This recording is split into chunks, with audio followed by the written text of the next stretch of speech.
Now, Madam President, on a totally different matter, last week brought new information about Russia's military activities along its border with Ukraine. Heavily armed ground forces are mobilizing by the tens of thousands. It's looking more and more like Vladimir Putin intends to redraw another border by force. The escalation of Putin's ongoing war against Ukraine is an immediate threat to Ukraine's sovereignty and to the security of its people. But as always, with Putin, it's also a test with much broader consequences. Can aggressive powers violate sovereign countries without facing serious consequence? Fellow authoritarians in Beijing and Tehran will be watching how the free world responds. And President Biden has an opportunity to set the tone when he speaks with Putin tomorrow. The stakes for the president's call with Putin couldn't be clearer. We know what happens when the United States fails to engage with Russia from a position of strength. We know what weakness and capitulation get us. Remember how President Obama treated arms control and European-based missile defense as negotiable items that could be traded away in exchange for Moscow's goodwill. Remember how he mocked Republicans, perhaps most notably our colleague Senator Romney, who dared to suggest that we ought to take the threat of Russia seriously. Remember the cuts to defense spending.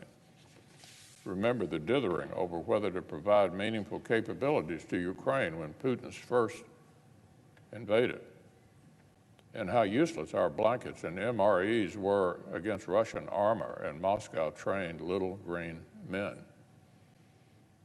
This weakness didn't purchase a reset. It produced a more emboldened Russia, willing to engage in more repression at home and more aggression abroad. And here we are today. Vladimir Putin is gearing up to escalate his violation of Ukraine's sovereignty. And if the free world doesn't object, there's no reason to assume he'll stop there.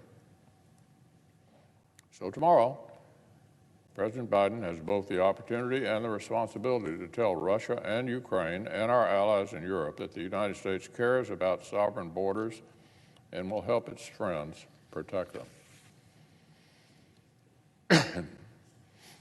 If the free world is serious, its leaders, first and foremost the President of the United States, will leave Putin no room to doubt that Ukraine's sovereignty is inviolable.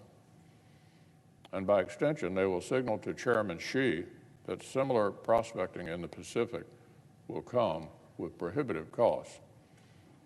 If our leaders do not defend a fundamental tenet of international order, we cannot be surprised by the chaos that will follow. So if President Biden is serious, he'll convince Germany's new government to abandon the Nord Stream 2 pipeline and instead try to reduce its dependence on resources that enrich Putin and his cronies and give Moscow leverage over Europe. If the president intends to learn from the past and actually help Ukraine defend itself, he should expeditiously provide weapon systems that will materially help Ukraine defend itself against air threats. Finally, for the United States to lead the world's response to authoritarian aggression, I hope President Biden will call on our allies to do more to contribute to our collective security. In Europe, NATO member states must treat their own military modernization as a top priority. And in the Indo-Pacific, our friends in Taiwan and elsewhere must commit the resources, training, and reforms needed to help them face down their own looming threats. Tomorrow's call must mark a turning point for the Biden administration's approach to major power competition. From one where words are pinned on hopes to one where its words are literally backed by strength.